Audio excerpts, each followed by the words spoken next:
नमस्कार दोस्तों, आप सभी का हमारे YouTube channel culture of Goodword academy में स्वागत है। तो हम पढ़ रहे थे इंडियन पॉलिटी, जिसमें हमारा पहला टॉपिक चल रहा था संविधान। इससे पहले के वीडियो में हमने पढ़ा था संविधान सभा के चुनाव किस प्रकार हुए, मंत्री सरकार का गठन, क्लीव एटले की घोषणा, माउंट बैटन योजना या अजुल या बालकन योजना किस प्रकार थी। आज के हम क्लास में देखेंगे संविधान निर्माण की प्रक्रिया किस प्रकार हमें देखने को मिलती है। ठीक है दोस्तों, एक एक करके बात करते हैं। संविधान निर्माण की प्रक्रिया के तहत 9 दिसंबर 1946 को संविधान सभा की प्रथम बैठक होती है, जिसका उद्घाटन आचार्य कृपलानी ने किया था। यह आयोजन दिल्ली के सेंट्रल हॉल पुस्तकालय में होता है, जिसमें 207 सदस्य उपस्थित होते हैं, जिनमें 10 महिला शामिल थी। वरिष्ठ सदस्य के रूप में डॉक्टर सचिदानंद सिन्हा को अस्थायी अध्यक्ष बनाया गया। वही अस्थायी उपाध्यक्ष फ्रैंक एंथोनी, जो कि फ्रांस से थे, ये प्रथम भारतीय आंग्ल भारतीय व्यक्ति थे। इसी कारण ये पद हमारे संविधान में देखने को मिलता है। ठीक है दोस्तों, आगे देखते हैं। देशी रियासतों एवं मुस्लिम लीग ने प्रथम बैठक का बहिष्कार किया था, जिसमें विंस्टन चर्चिल ने कहा कि भारत की संविधान सभा उस विवाह के समान है जिसकी दुल्हन ही गायब है। वेरी वेरी इंपॉर्टेंट कथन है, ध्यान रखना है। आगे देखते तो संविधान सभा के प्रथम अधिवेशन 9 दिसंबर से 23 दिसंबर में के मध्य होता है। ये प्रथम अधिवेशन का काल है या डेट है, जिसमें 211 सदस्य उपस्थित रहे थे। आगे देखते तो 10 दिसंबर 1946 को क्या होता है। संविधान सभा के स्थायी अध्यक्ष के निर्वाचन हेतु लेकर विचार विमर्श किया गया था। 9 दिसंबर को तो बैठक होती है संविधान सभा की प्रथम, जिसमें वरिष्ठ सदस्य के रूप में डॉक्टर सचिदानंद सिन्हा को अस्थायी अध्यक्ष बनाया जाता है। वही 10 दिसंबर को यह तय किया जाता है या उस पर विचार विमर्श किया जाता है कि आगे जो संविधान सभा का स्थायी अध्यक्ष किसे चुना जाए, उस पर विचार विमर्श किए गए। वही 10 दिसंबर को ही नियम समिति का गठन किया गया, जिसके अध्यक्ष डॉक्टर राजेंद्र प्रसाद थे। इसमें कुल सदस्य एक अध्यक्ष प्लस 15 अन्य सदस्य थे। कुल मिलाकर 16 सदस्य इसमें शामिल थे। एकमात्र महिला सदस्य देखे तो दुर्गाबाई देशमुख इसमें हमें देखने को मिलती हैं नियम समिति में। तो आपको पूछा जा सकता है कि नियम समिति का गठन कब किया गया, तो 10 दिसंबर 1946 को। आगे देखते तो 11 दिसंबर 1946 को संविधान सभा की तीसरी बैठक होती है, जिसके उपाध्यक्ष एच.सी. मुखर्जी बनते हैं व बाद में वी.टी. कृष्णमाचारी इसके उपाध्यक्ष बनाए गए। डॉक्टर राजेंद्र प्रसाद इसके स्थायी अध्यक्ष बने, जो संविधान सभा के भी स्थायी अध्यक्ष थे। स्थायी अध्यक्ष का प्रस्ताव आचार्य देवी कृपलानी ने लाया था संविधान सभा में के लिए, तथा इसका समर्थन सरदार पटेल ने किया था। बी.एन. राव संविधान सभा के संवैधानिक सलाहकार बनाया गया। बी.एन. राव को, वह जिन्होंने भारत और बर्मा के संविधान का प्रारूप तैयार किया था, वह ये बी.एन. राव थे। आगे देखते तो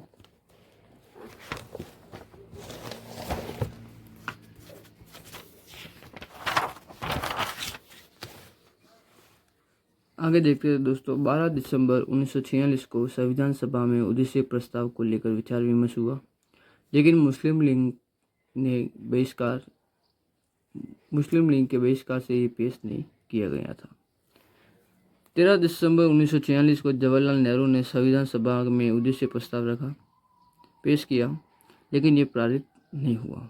पारित करने का विरोध किसने किया, तो डॉक्टर भीमराव अम्बेडकर, एम जयशंकर ने इसका विरोध किया था उद्देश्य प्रस्ताव का। ये 5वीं बैठक थी 13 दिसंबर वाली। वहीं 22 जनवरी 1947 को उद्देश्य प्रस्ताव पास किया जाता है।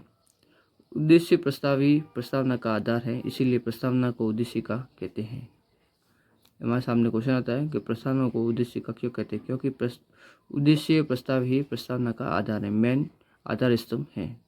ठीक है दोस्तों, अब 13 दिसंबर 1946 से लेकर 22 दिसंबर 1947 के मध्य उद्देश्य प्रस्ताव करने के कारण इन के समय अंतराल में लगभग उद्देश्य प्रस्ताव करने में 41 दिन का समय लगा था। ध्यान रखना है, पूछा जा सकता है कितना दिन का समय लगा था पेश करने से लेकर पारित करवाने के मध्य का।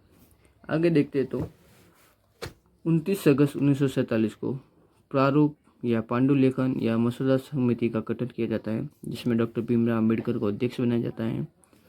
मोहम्मद सादुल्ला एकमात्र मुस्लिम व्यक्ति थे इस समिति के एम मुंशी, जिन्हें कन्हैयालाल माणिक्यलाल इनका पूरा नाम था, ये मूल रूप से कांग्रेसी थे, एकमात्र व्यक्ति। अल्लादी कृष्ण स्वामी अयंगर अन्य सदस्य थे। गोपाल स्वामी अयंगर एन माधवराव, जिन्हें बी.एल. मित्र के स्थान पर लिया गया था, क्योंकि बी.एल. मित्र ने त्यागपत्र दे दिया था। टी.टी. कृष्णाचारी, जो डी.पी. खेतान की मृत्यु के स्थान पर इन्हें चुना गया। ये बाद में फिर कांग्रेस से ये भी हो गए थे। आगे देखते तो प्रारूप समिति की प्रथम बैठक कब होती है? इससे पहले हमने बात की थी वो संविधान सभा की है। हम प्रारूप समिति की प्रथम बैठक की बात कर रहे तो 30 अगस्त 1947 को हुई। इस बैठक में डॉक्टर भीमराव अम्बेडकर को अध्यक्ष बनाया गया था। आगे देखते तो 141 बैठकों के पश्चात 21 फरवरी 1948 को प्रथम प्रारूप सौंपा गया है। ध्यान रखना है, जिसमें 315 अनुच्छेद व 8 अनुसूचियां थी। अब आगे बात करते हैं इम्पोर्टेंट 26 नवंबर 1949 के दिन क्या होता है? तो इस दिन संविधान निर्माण का कार्य पूर्ण होता है। 2 वर्ष 11 माह 18 दिन का समय लगता है संविधान बनने में। इस दिन संविधान को अंगीकृत अर्थात स्वीकार किया गया था। इसी दिन 16 अनुच्छेद लागू हुए, जो आंशिक रूप से लागू हो गए थे। अब एक एक करके बात करते हैं कौन कौन से अनुच्छेद थे। ज़्यादा बात नहीं करेंगे इनके बारे में, हम सब आगे एक एक करके पढ़ेंगे। तो उस दिन लागू होने वाले अनुच्छेद कौन से? तो 5 से 9, फिर 60 अनुच्छेद 60, 324, 366, 377, 379, 380, 388, 391, 392, 393, 394 अनुच्छेद उस दिन लागू हो गए थे। आगे बात करते हैं 26 जनवरी 1950 को संविधान सभा की अंतिम बैठक होती है, जिसमें 284 सदस्य आए। सभी ने हस्ताक्षर किए। एवं प्रथम हस्ताक्षर पंडित जवाहरलाल नेहरू ने किए थे। अंतिम हस्ताक्षर के रूप में डॉक्टर राजेंद्र प्रसाद ने किए। राजस्थान से प्रथम हस्ताक्षर बलवंत सिंह मेहता ने किए थे, जो कि उदयपुर से थे। राष्ट्रगान या राष्ट्रगीत को मान्यता 24 जनवरी 1950 को दी गई। इसी के दिन दी गई थी। अनुच्छेद 380 के तहत राजेंद्र प्रसाद को राष्ट्रपति के लिए निर्वाचित किया गया। इस निर्वाचन से मुख्य निर्वाचन अधिकारी HVR अयंगर थे, जो संविधान सभा के सचिव थे। संविधान सभा को भंग या विघटन किया तो संविधान सभा ने कितने दिन तक? इस दिन 24 जनवरी 1950 को संविधान सभा को भंग या विघटित कर दिया गया था। अब हमारे सामने नेक्स्ट क्वेश्चन आता है कि संविधान सभा ने कितने दिन तक कार्य किया था? तो संविधान सभा ने 3 वर्ष 1 माह 16 दिन तक कार्य किया था। फिर हमें देखने को मिलता है अनुच्छेद 379, जब तक संसद का गठन नहीं होता है तब तक संविधान सभा अंतरिम संसद के रूप में कार्य करेगी। ये बात कहाँ पे लिखी गई? तो अनुच्छेद 379 में, जिसकी अध्यक्षता जीवी मावलकर करेंगे। ठीक है दोस्तों, तो अंतिम संसद का गठन किस अनुच्छेद के तहत किया गया था? 379। इसकी अध्यक्षता जीवी मावलकर करेंगे। कब? तब तक जब तक संसद का गठन नहीं होता। आगे देखते हैं तो राष्ट्रध्वज को मान्यता 22 जुलाई 1947 को प्रदान की गई थी। ठीक है दोस्तों, आगे बात करते हैं 26 जनवरी 1950 को संविधान पूर्ण रूप से लागू हुआ, जिसमें 395 अनुच्छेद और 22 भाग एवं 8 अनुसूचियां शामिल थी। इस दिन डॉक्टर राजेंद्र प्रसाद को राष्ट्रपति का पद की शपथ दिलवाई गई, अतः भारत को गणतंत्र घोषित किया गया। तो डॉक्टर राजेंद्र प्रसाद को शपथ तो 26 जनवरी 1950 को दिलवाई जाती है, वही इन्हें निर्वाचित 24 जनवरी 1950 को किया गया था। दोनों अलग अलग है, ध्यान रखना। आगे देखते हैं। तो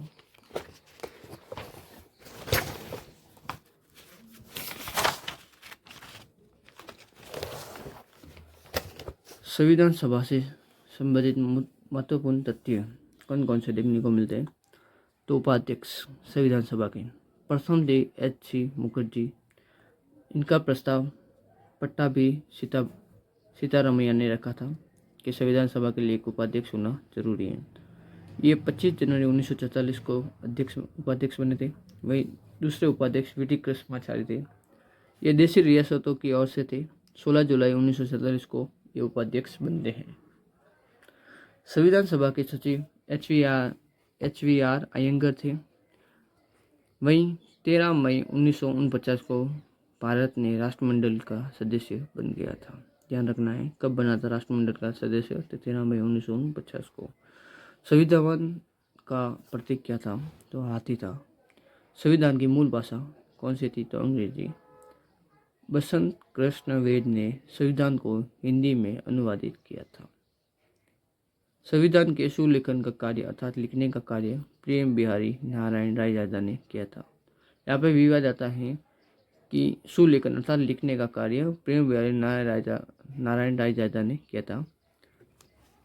अब कई जने कहते हैं कि संविधान तो इन्होंने लिखा, लेकिन डॉक्टर भीमराव को संविधान लिखने का कहा जाता है, लेकिन क्योंकि उन्होंने मसौदा तैयार किया था, उन्होंने पूरा फॉर्मेट बना के दिया था, सिर्फ इन्होंने लिखने का कार्य किया, इन्हें होमवर्क करने का कार्य किया था।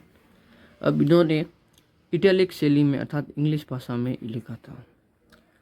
संविधान सभा पर चित्रकारी किसने की? तो नंद लाल बोस ने की। राजस्थान से चित्रकार कौन थे? तो कृपाल सिंह शेखावत। प्रस्तावना पर चित्रकारी किसने किया था? डिजाइन किसने की? तो राम मनोहर सक्सेना ने बनाई। आगे देखते तो अनुसूचित जनजाति समुदाय से कौन थी? तो जयपाल सिंह। पारसी समुदाय से PS मोदी। आंग्ल भारतीय से फ्रैंक एंटोनी प्रमुख व्यक्ति हमें देखने को मिलते हैं। विभाजन के पश्चात संविधान सभा के सदस्य कितने थे? तो 289, जो कि 229 भारत से 70 रियासतों से थे। संविधान के पश्चात विभाजन के पश्चात कुल अधिवेशन कितने हुए? तो कुल अधिवेशन 12 होते हैं। ठीक है। अंतिम अधिवेशन 24 जनवरी 1950 को होता है। कुल बैठकें 167 होती हैं। अंतिम बैठक 24 जनवरी 1950 को होती है, ध्यान रखना है। संविधान का वाचन या पठन कितने बार होता है? 3 बार। तो पहला पठन कब होता है? पहला वाचन 4 नवंबर से 9 नवंबर 1948 के मध्य होता है, अर्थात 5 दिन तक चलता है। दूसरा वाचन 15 नवंबर 1948 से 16 नवंबर 1949 तक चलता है, लगभग 1 वर्ष और 1 दिन तक का चलता है। तीसरा वाचन 17 नवंबर 1949 से 26 नवंबर 1949 तक चलता है, जिसमें 286 सदस्यों ने हस्ताक्षर किए एवं सहमति से निर्णय लिए गए थे। सबकी सहमति के द्वारा निर्णय लिए गए थे। ठीक है दोस्तों, अब आगे बात करते हैं संविधान सभा में महिलाओं की स्थिति में क्या क्या देखने को मिलती है। एक तरफ सदस्य एवं उनके प्रमुख थोड़ा डायग्राम के रूप में देखेंगे। तो पहले आती सदस्य के रूप में महिलाओं में अम्मू स्वामीनाथन। ठीक है दोस्तों, इनके बारे में कोई विशेष तथ्य नहीं है, ध्यान नहीं रखना, सिर्फ नाम ध्यान रखना है। फिर दाक्षायणी वेलायुधन, जो कि प्रथम दलित महिला थी संविधान सभा में। जी दुर्गाबाई, हंसा मेहता, मालती चौधरी, सुचिता कृपलानी, पूर्णिमा बनर्जी, कमला चौधरी, सरोजनी नायडू, लीला रे। ये प्रथम बैठक की महिला थी जो 9 दिसंबर 1946 में इन्होंने भाग लिया था। अब अन्य महिलाओं की बात करें तो विजय लक्ष्मी पंडित, जिन्होंने संविधान सभा में 17 दिसंबर 1946 से भाग लिया। भाई बेगम एजाज रसूल 17 जुलाई 1947 से भाग लेना शुरू किया था इन्होंने। एकमात्र मुस्लिम महिला थी संविधान सभा में, ध्यान रखना है। राजकुमारी अमृता कौर 21 दिसंबर 1946 को संविधान सभा में इन्हें चुना जाता है। रेणुका राय 14 जुलाई 1947 को। एनी मस्करिन 19 दिसंबर 1948 जो कि देसी रियासतों से एकमात्र महिला थी। देश ये कौन सी रियासत से थी? तो ट्रावनकोर से सम्मिलित थी। हमारी अब जो भी नेक्स्ट क्लास रहेगी उसमें हम दोस्तों पढ़ेंगे राजस्थान से संविधान सभा में कौन कौन से व्यक्ति थे, एवं आमंत्रित सदस्य कौन कौन से थे, इन संविधान सभा के सदस्य किस प्रकार में देखने को मिलते हैं। यदि आप सभी को हमारा वीडियो अच्छा लगा तो हमारे चैनल को सब्सक्राइब कीजिए, लाइक कीजिए, कमेंट कीजिए। मिलते हैं नेक्स्ट वीडियो में इसी टॉपिक के नेक्स्ट पार्ट के साथ। तब तक के लिए जय हिंद, जय भारत।